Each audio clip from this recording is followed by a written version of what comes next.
Jangan jadikan rakyat lahan bisnis Anda.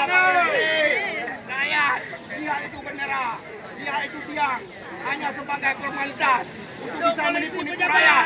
Hidup! Hidup Pancai! Hidup Pancai! Benderanya mana? Hidup Pancai! Hidup! Merdeka! Merdeka! Sampai jumpa DPR!